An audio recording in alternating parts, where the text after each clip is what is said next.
How are you? Sorry, my last meeting, they just kept asking me questions, and they were pulling me back. So no problem. So we'll go right into it. I know you're a busy man today. So pretty much. Hey, I'm not as busy as you, man. You're popping all over the place. You're down in Florida. You're up in New York. I mean, you're just coast to coast. Yeah, I'm definitely trying to do what I can.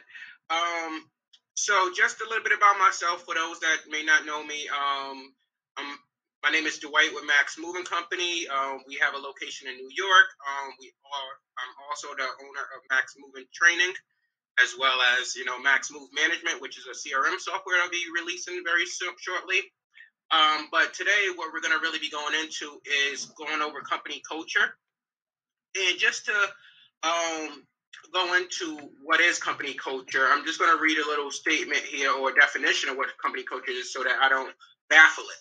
So what is company culture? The culture of a company is a set of shared core values and practices that define an organization, both internally for employees and externally as part of its public image.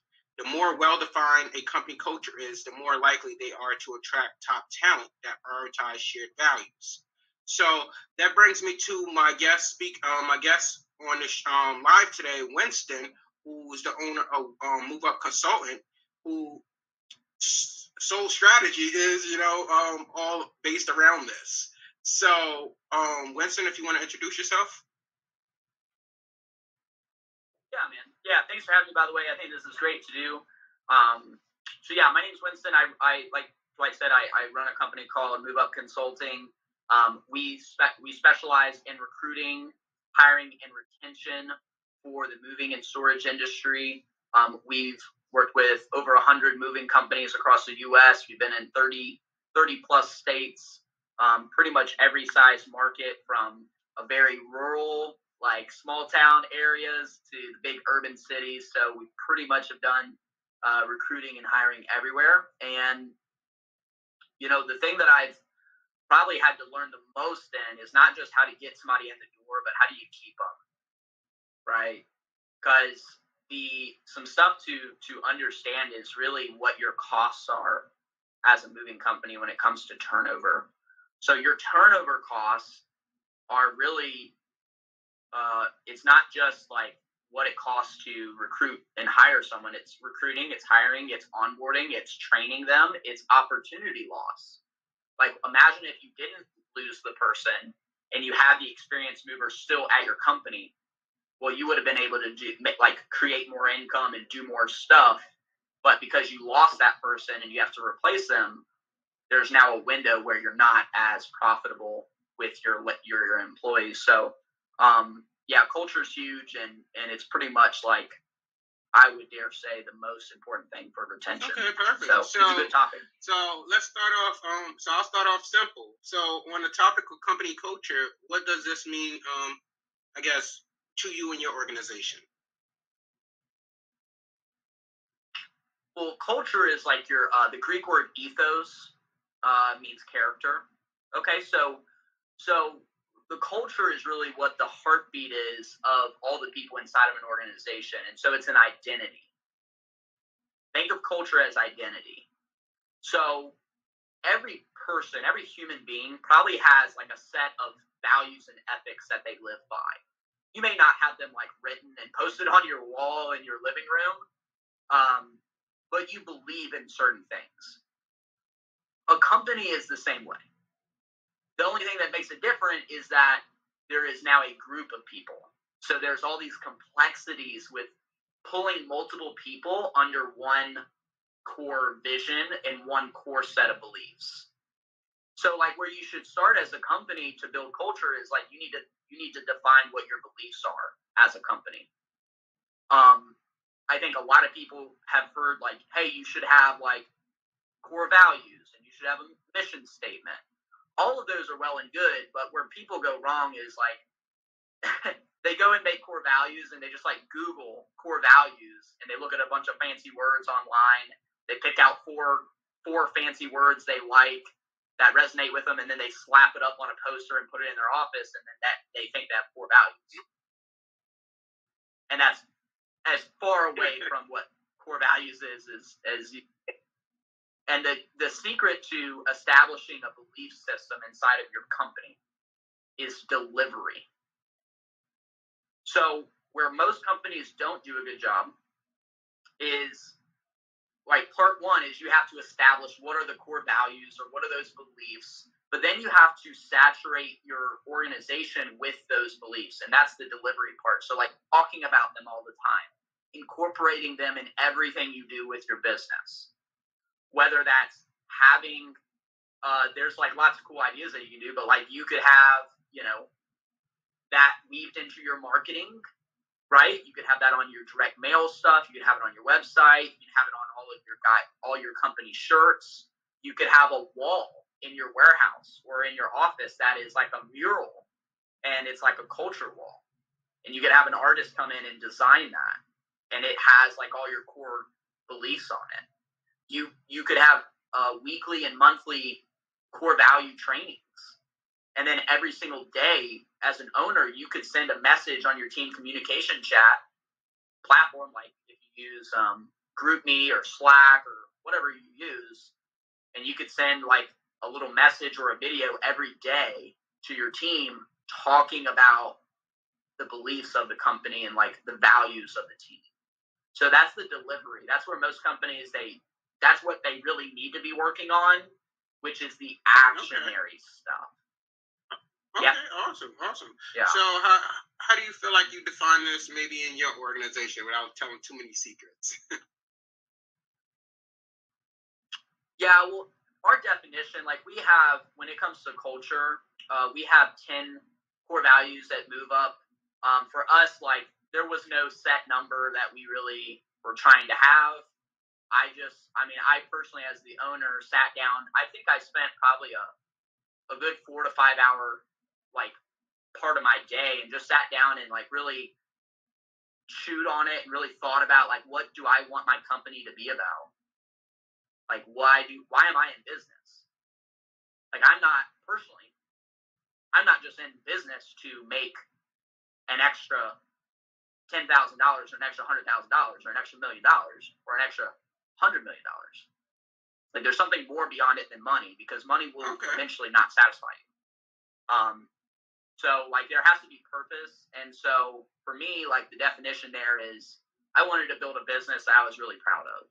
And like for me, that was life change, like helping people inside of my company like grow and evolve as people. And so then I built core values and beliefs around that. Like how do we change people's lives for the better? People will stay at your company if they feel that their life is better with you. So you didn't feel, now I remember you saying something about 10 core values. Did you not feel that was, a good amount, or was that just right? The number doesn't matter. You could have 2, you could have 5, you could have 10. I mean, what matters is, do they all make sense and do you believe in all of them? All right.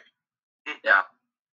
For me, and because I just like, I had a big list of things that I wanted my company to be about. Process of elimination, breaking it down some.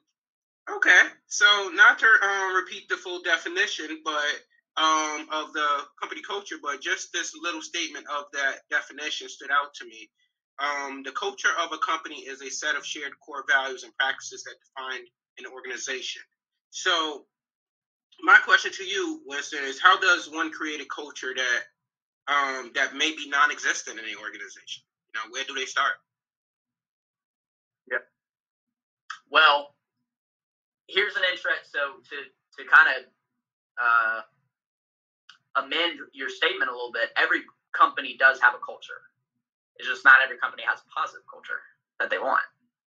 So there's a process of, like when you launch a company, in the beginning, there's just you.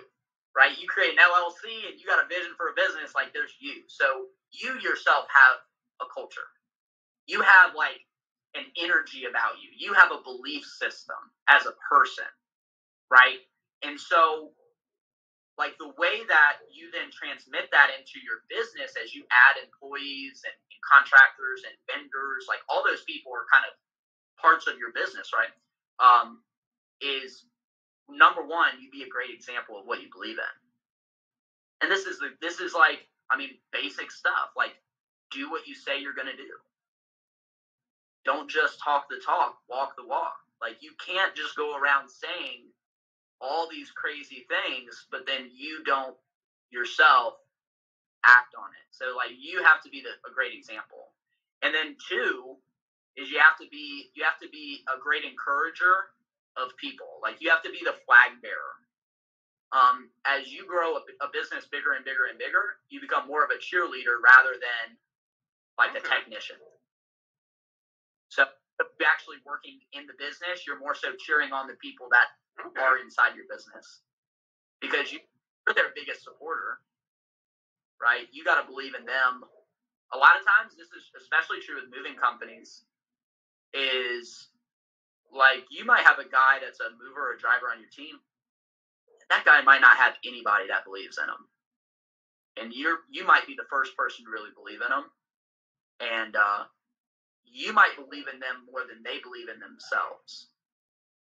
And so to create culture, you have to create, this is something that everybody should write down, is buy-in. So like, if people don't buy into your culture, meaning they're not getting on board, right? They're not getting, they don't believe in what you're talking about, right? If every single mover and driver and every person in your company believed your vision and every word you said, people would do everything that you would want them to do. The reason people don't do what they're supposed to do is generally because they don't believe in the vision. So like, as an owner, you have to have a massive vision that, think of it like an umbrella. Your vision has to be so big that all the people inside your company, their vision can fit under yours. Otherwise, here's what happens. If this guy, let's say Josh, okay, is a driver at my company, if his vision's bigger than what my company vision is, what's going to happen? He's going to go away and go do his own thing, because his vision's bigger than the company's. But if the company is consistently delivering the message about what we believe in, where we're going, the vision for our people, and that's like, the way you do that is you have the big vision where you talk about it for the whole company. But then when you're one-on-one with people, like I'm talking with you, Dwight, and I say, hey man, dude, this is where I see you going here. Right? Like, you have to be able to deliver those conversations in a group as well as one-on-one. Okay. And then, how would you apply this to an organization that may have a high employee turnover? Like, how can they retain talent with incorporating this culture? Well, in here, I think where I would begin is you got to understand how people work. So there's a law called the Diffusion of Innovations, and it's a social law. I forget the guy that came up with it. You could Google it. Just look up Law of Diffusion of Innovations. But it's back in like the 1950s or 1960s. And basically what it means is you're going to have I wish I had like a whiteboard or something I could draw this out, but you're going to have a bell curve. It's a distribution curve of people that accept your ideas. So what is culture? Culture is a set of beliefs shared by a group of people, essentially. We talked about that. Well, we need to get all the employees and people in our business to believe in the belief system of the company and the vision of the company. Okay, we know we need to get buy-in. Well, how do we get buy-in? How do we get people to believe what we're trying to do? Where most companies go wrong is they try to get all 100% of the employees to buy in all at once. And that's actually not the right way to do it. Because there's certain groups of the Law of Diffusion of Innovation. So you've got, and I think I'm going to do all these right, but I might say something wrong. So, somebody don't misquote some of the names. But in the beginning, you have about 2.5% of the people inside of an organization who are the innovators. These are people that, these are like the Steve Jobs of the world and the Elon Musk of the world. Like, they are innovator type people. They will do something before the crowd does it. Okay, so they're out in front. So they're risk takers, but they're also dreamers. So you've got the innovators, but that's maybe about 2.5% of the population. You then have the early adopters. So that's going to be about 13.5% of the population. And when I say population, we're talking about a social population. So this could be your company. Like if you have 100 employees, think about it that way. Or if you're a business with 25 guys or 25 people, like you relate it to your social organization. So you have innovators, 2.5% of the population. You've got early adopters. They're a little slower to buy into a new idea or a new culture or a new vision, but they generally are the first people in line. Like when you think about a movie that comes out, like the opening night of a movie, it airs at midnight at the movie theater. These are the people that like they will stay in line for 2 hours to watch the movie on opening night, which is crazy. Why would they stand in line for 2 hours when next week I could go watch the movie and only half the theater is full? It's because they want to be some of the first people that have experienced the thing. Think about an iPhone. Why do people stand in front of the store for hours to buy the newest iPhone? It's because they want to be the first person that got it. So that's what the characteristics of your innovators and your early adopters, which we said the innovators is about 2.5% of your population. The early adopters are about 13.5%. Okay, then there's 3 more categories. The next one is the early majority. This is about 34%. The next is the late majority. That's another 34%. You can tell how big those two are. And then past 16% is the what they call the laggards. So the early majority, basically they're the type of people that like, I'm not going to do it until I see other people do it. So they're not going to be the first person in line. So for your moving company, they're not going to be the person that's like out promoting your brand and like buying into the vision. They're not going to be the first person to do it. They need to see some other people doing it before they do it. The late majority, they're even more so that way. They're even more so. They are very skeptical. They're not risk takers. They need to see the majority of people doing something before they do it. And then you have the laggards, which are like people that live under a rock. And they're with the iPhone example, they're the person that they're still trying to use a flip phone. You know, like they are just not about change. So when you think about how do we apply company, like how do we execute company culture? There's something called the tipping point. And what that means is to penetrate mass market success, okay, you need right about 16 to 18% of the population to buy into your idea. Okay, so I might get kind of way out here for people, so I got to pull it back in. You have a moving business that has 50 employees. Let's say you got 5 or 10 office people, and then you got 40-some movers and drivers. Well, let's do some math here. If you've got 50 employees, you're going to need, let's see, somebody do some quick math for me. What's 15% of 50? I think that's like, you got a calculator there. I'm not a good math guy. I just know what you need to do. I don't know the math on it always. What's 15% of 50? Let me pull up my calculator so I can be a little more accurate. All right, let's see. 15 of 50. I probably ought. We're looking at 30%. It's not.